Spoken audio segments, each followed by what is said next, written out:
Welcome back students. Training and organisational development का जो आज का अपना ई लेक्चर सेशन है वो है आपका third wave approach. Third wave approach पूरी तरह से एक्शन ओरिएंटेड अप्रोच कही जाती है। ये ट्रेनिंग और आजकल की ऑर्गेनाइजेशन में एक यूँ कहें कि इस न्यू फील्ड। और इसके रिगार्डिंग जैसे हमने लास्ट क्लास में पढ़ा था कि हम लोग देख रहे थे कि how we diagnose the organisational development changes. तो हमने कंपोनेंट्स पढ़े, हमने डायग्नोसिस करने के स्टेप्स पढ़ लिए। अब हम पढ़ते हैं थर्ड वेव अप्रोच। तो 1980 में ये चीज़ चलती थी कि हमारे हर ऑर्गेनाइजेशन के अंदर ह्यूमंस जो हैं इन्वॉल्व हैं, हर बिजनेस में ह्यूमन इन्वॉल्व हैं, हर एक कम्युनिटी के अंदर ह्यूमंस इन्वॉल्व हैं। और ये जो ह्यूमंस हैं धीरे धीरे, क्योंकि ये ऑर्गेनाइजेशंस में भी इन्वॉल्व हैं, बिजनेस में भी इन्वॉल्व हैं, कम्युनिटीज़ भी इनके साथ चलती हैं, तो यानी कि ह्यूमंस के अंदर बहुत सारी चीज़ें जैसे स्किल्स, नॉलेज, कॉम्पिटेंसीज, इन सब चीज़ों को देखा जाने लगा। क्यों? क्योंकि बिजनेस और ऑर्गेनाइजेशन में ह्यूमंस को एक यूँ कहें कि यूज़फुल एसेट के तौर पर देखा जाने लग गया आफ्टर 1980s।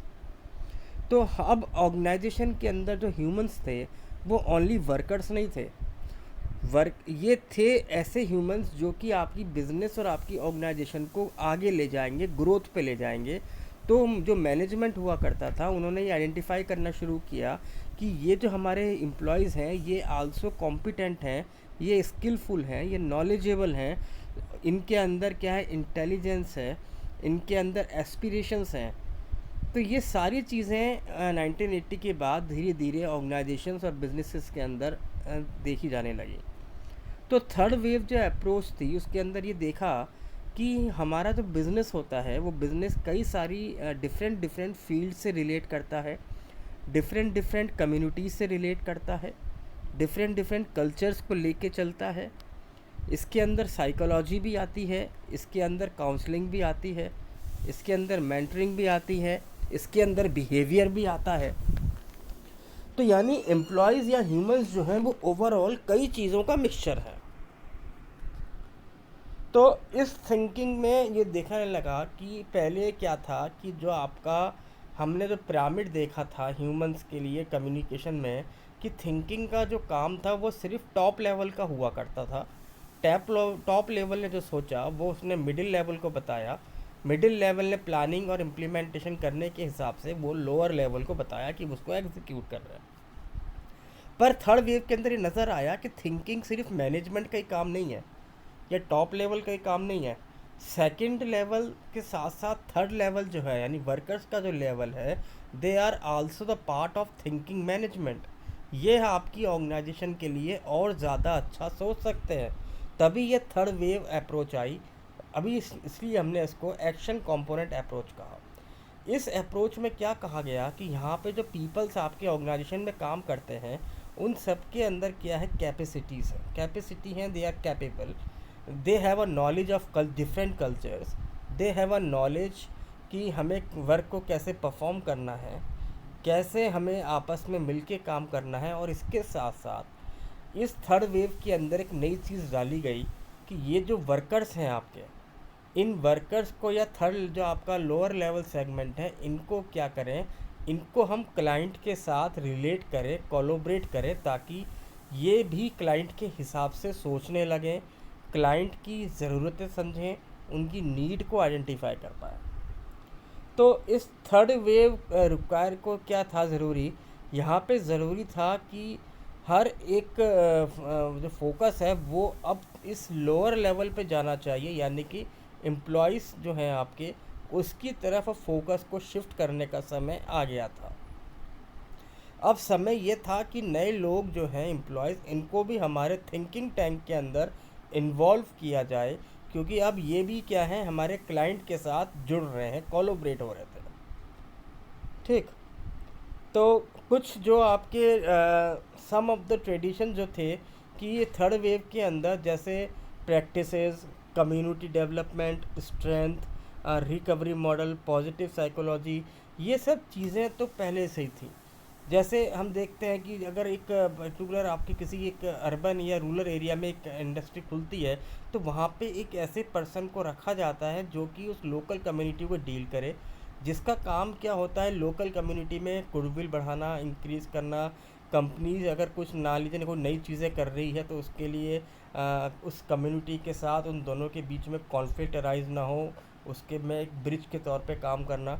तो ये सारी चीज़ें पहले से ही चल रही हैं, बट ज़रूरी अब क्या था कि इसको एक फॉर्म में लाया जाए, इसको एक नाम दिया जाए।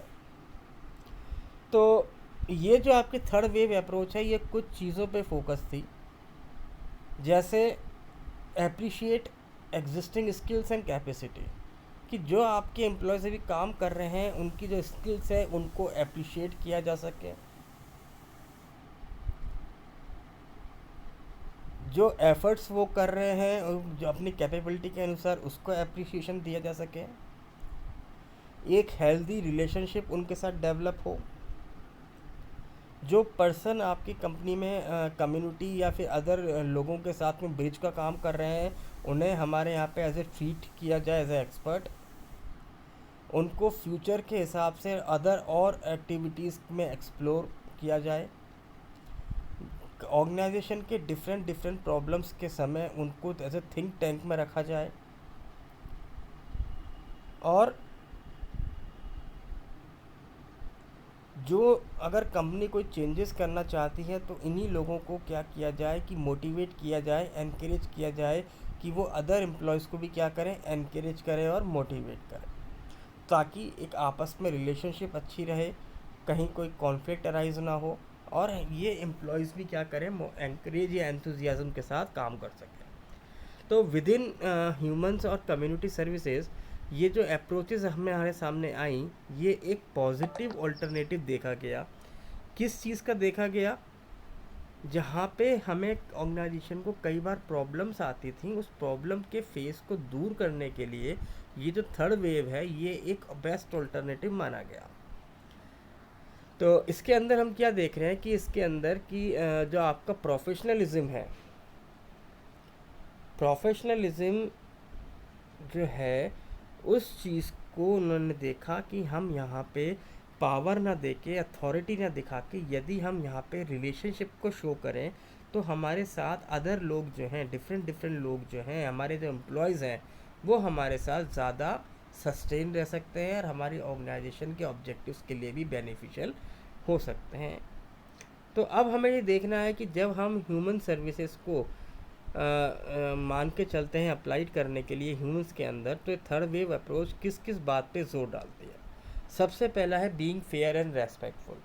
तो जब पहला पॉइंट आता है कि हम जिस भी ह्यूमंस के अंदर या अदर पीपल्स को अपनी सर्विसेज में इंक्लूड करें तो उनको वही प्रॉपर रेस्पेक्ट दी जाए, उनको सोशल जस्टिस मिले, और उनको लोगों के साथ रिलेट करने के लिए डिफरेंट डिफरेंट मौके दिए जाएं ताकि वो अपने रिलेशनशिप को डेवलप कर सकें। फिर आता है separating people from problems.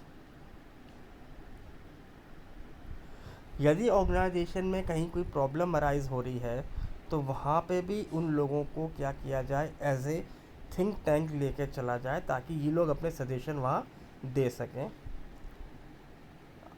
Assist people to connect और रिकनेक्ट विद द वैल्यूज़। जो लोग अपने काम कर रहे हैं उनको उनके वैल्यूज़ के साथ जोड़ के रखना, और उनको फ्यूचर के लिए डेवलपमेंट हो रहा है और ये लोग आगे बढ़ेंगे, इस तरह के का एक पिक्चर उनके सामने हर वक्त शो करते रहना ताकि जो एम्प्लॉयज़ हैं वो डेडिकेटेड होकर काम को कंप्लीट करें।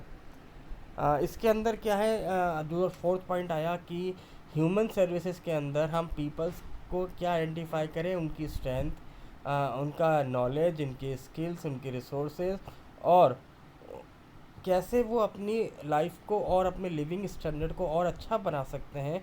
इस बात में भी थर्ड वेव अप्रोच को शामिल किया गया। देन आता है आपका क्लाइंट डायरेक्टेड चेंज। यहाँ पे जो आपके लोग हैं जिनको हम अपने थर्ड वेव मान के चल रहे हैं, वहाँ पे हम लोगों को ऑर्गेनाइजेशन के गोल्स से रिलेट करना सिखा रहे हैं ताकि वो इस ऑर्गेनाइजेशन के गोल्स और अपने गोल्स को रिलेट करना सीखें, क्योंकि क्लाइंट जो है अब हमारे साथ जुड़ रहा है, उन लोगों के टच में है, तो उनको ये समझाना पड़ेगा कि आप का ये जो क्लाइंट है ये ऑर्गेनाइजेशन का क्लाइंट है, ना कि मैनेजमेंट का क्लाइंट है।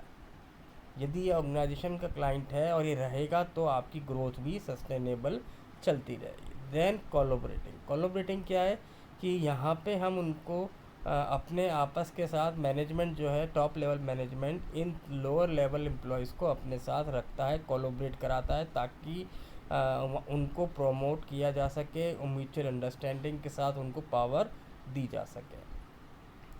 अब देन जो मेन पॉइंट ये आता है कि जब हम किसी एम्प्लॉयज़ को अपने साथ थर्ड वेव अप्रोच में रखते हैं, तो यहाँ पे उनको हर चीज़ के लिए अवेयर कराया जाए कि कोई मीटिंग क्यों होती है, कौन वो आप जो पर्सन हमने जो रखे हैं एज ए थिंक टैंक, आपकी कंपनी में क्या इम्पोर्टेंस है, क्या आपके ऊपर रेस्पॉन्सिबिलिटीज़ है, कंपनी आपसे क्या एक्सपेक्ट करती है, आपको न्यू न्यू आइडियाज़ कंपनी में क्यों देने चाहिए, चेंजेस अगर कंपनी कर रही है तो इससे हमें क्या फ़ायदा मिल रहा है, आपको क्या फ़ायदा मिल रहा है।